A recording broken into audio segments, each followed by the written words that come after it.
Bismillahirrahmanirrahim. Assalamualaikum warahmatullahi wabarakatuh.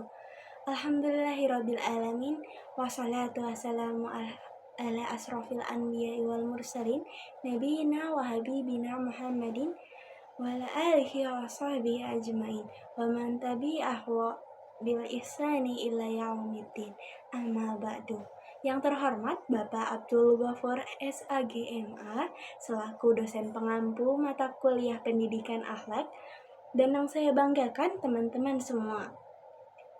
Perkenalkan, nama saya Kaldanis Rina Sulistyo dari kelas 1A Pendidikan Ilmu Pengetahuan Sosial Fakultas Ilmu Tarbiyah dan Keguruan UIN Syarif Hidayatullah Jakarta. Dengan nomor induk mahasiswa 1240105102019.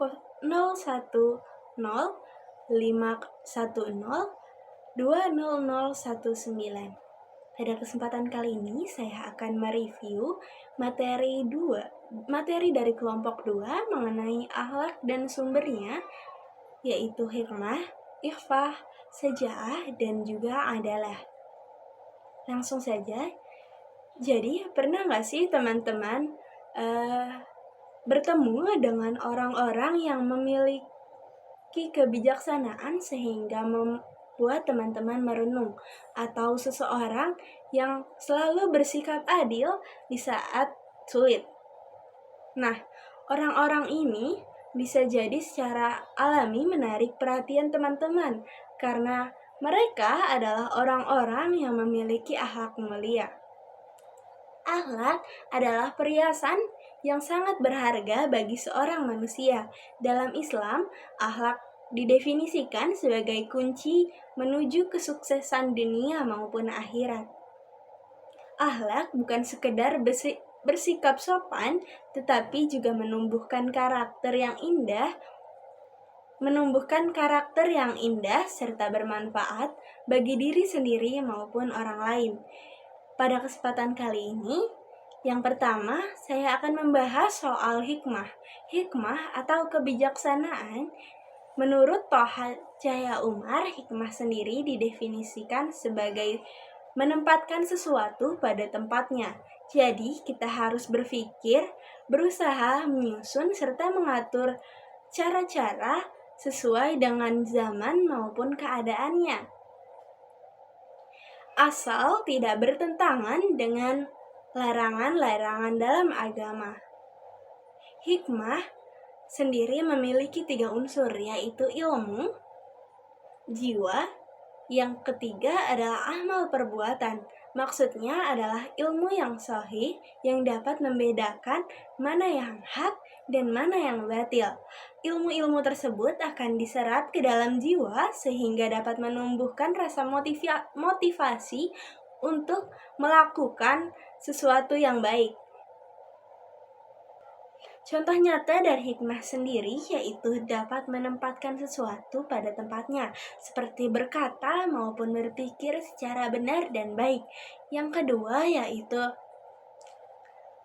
membuka dialog dengan baik dan pada tempatnya. Kemudian adalah memberikan nasihat pada tempatnya.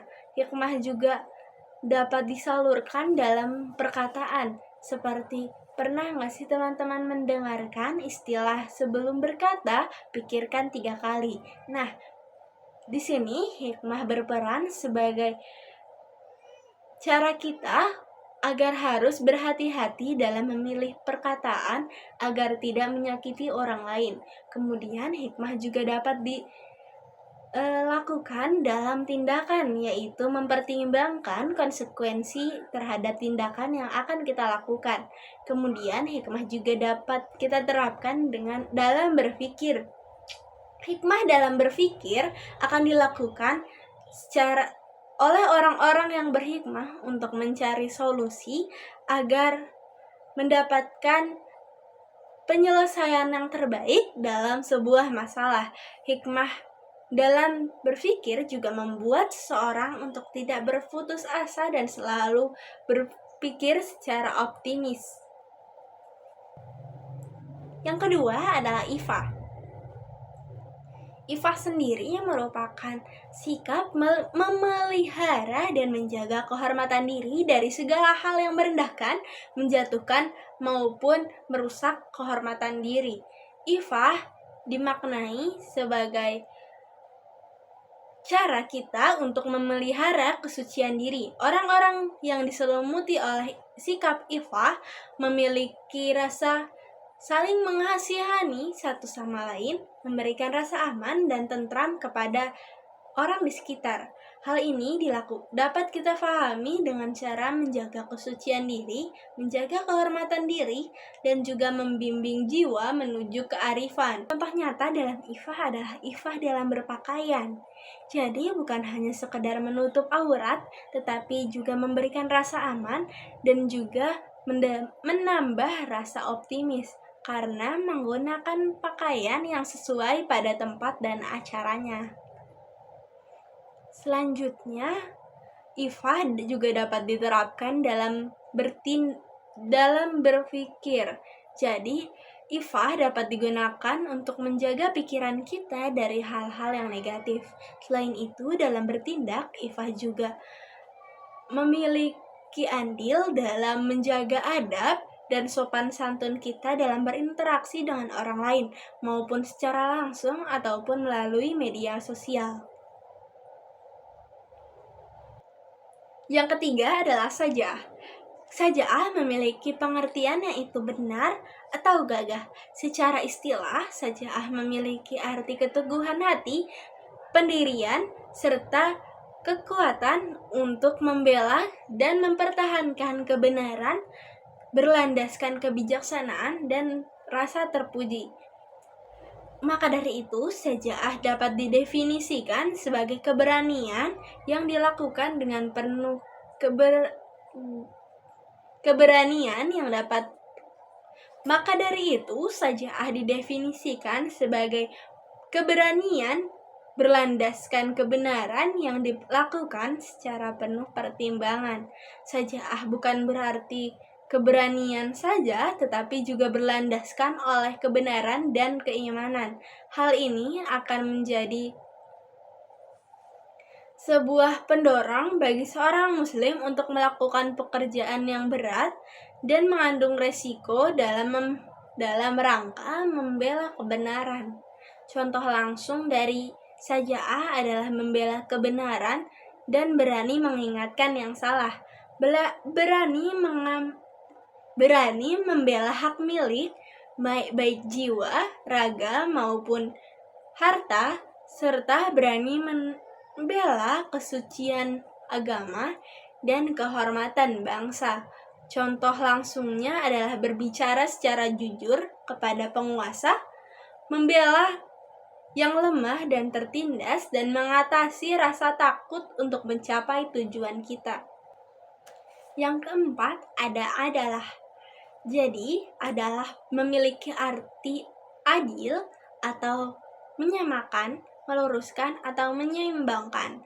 Nah, adalah ini secara istilah dimaknai sebagai menyeimbangkan atau membagi sesuai dengan porsinya. Jadi, dengan bersikap adil, kita dapat membangun masyarakat yang lebih damai dan sejahtera. Karena dengan bersikap adil, kita berarti kita mendirikan tiang dan fondasi agama maupun keadilan dalam masyarakat. Hal ini dapat kita lakukan dengan contoh nyata, yaitu menciptakan rasa aman dan tentram, membentuk pribadi yang melaksanakan kewajiban secara baik, serta menciptakan kerukunan dan kedamaian.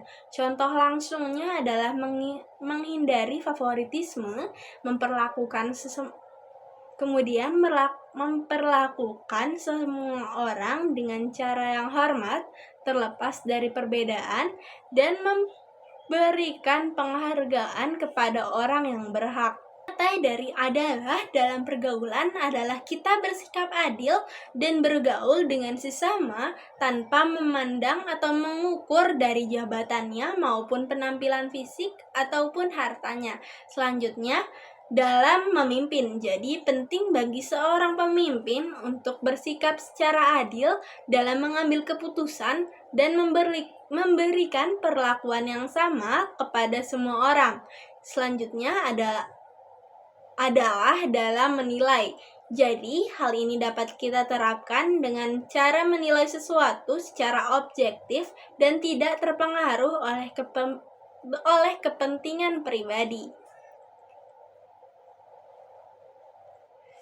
Nah, selesai sudah kita mengeksplorasi keempat dari akhlak penting dalam Islam, yaitu hikmah, ikhfah, sajaah, dan juga adalah.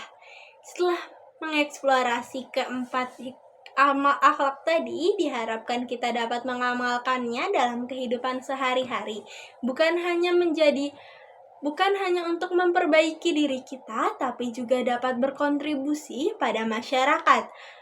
Akhlak akan terus menjadi pedoman hidup kita. Oleh karena itu, mari terus berusaha untuk terus mengamalkan akhlak-akhlak mulia seperti ikhfah, hikmah, sajaah, dan juga adalah.